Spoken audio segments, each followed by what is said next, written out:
So we're talking about this woman crying for help, right, in the bed of the truck after being beaten by two men.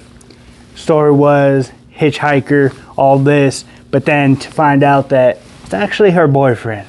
It's actually her boyfriend, and they were hiking in San Diaz, and they were drinking a little bit. Things got a little out of hand. Hands were starting to get laid, and this poor woman had to be on the other end of those, right? And they choke her. She's unconscious. They throw her in the bed of the truck. They get to a gas station. She sees her opportunity to cry for help, and she does so. And then from there, we see that they get arrested. Now they are charged. Two men were arrested after a woman waved down a BCSO deputy from the bed of their truck at a Shell gas station in the area of North Highway 14. The deputy was patrolling the area when a woman flagged him down. He approached the driver, Derek Padilla, and his cousin, Adrian Obledo. Padilla told police she was a hitchhiker they picked up, but after speaking with the woman, she claims Padilla was her boyfriend.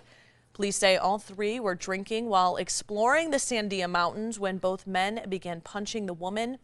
Police say Padilla then strangled the woman, who lost consciousness and was thrown into the bed of the truck. It wasn't until she was at the gas station she was able to wave down help. Both men are facing charges of kidnapping and aggravated battery. Charged with these things, all this stuff. Crazy. It is a scary world we live in. It is a scary world that we live in, and it's crazy, right? It is crazy. And to think that this is something that's going on, right? Some of us, we turn a blind eye to it. Some of us, we don't listen to the news because this is all that's ever on there.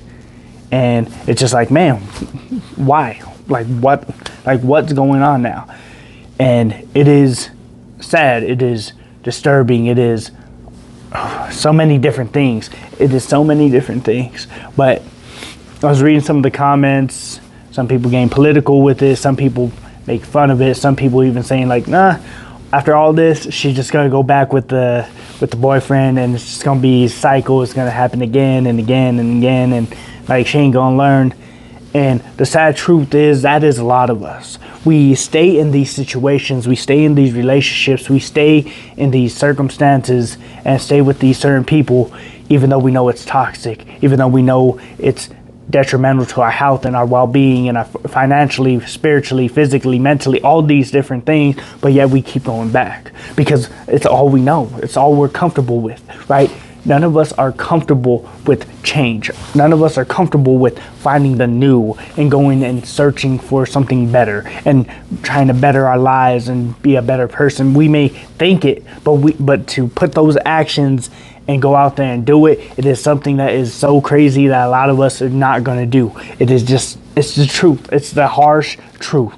And, I pray that this lady, learns from the situation, doesn't go back. But we know a lot of us, we do, and we will, and it's a cycle that we can't break and all these different things, and we just continue to go down this rabbit hole and continue to do all these different things, and we just hurting ourselves in the end, and it's just an unending cycle, and it's a harsh reality.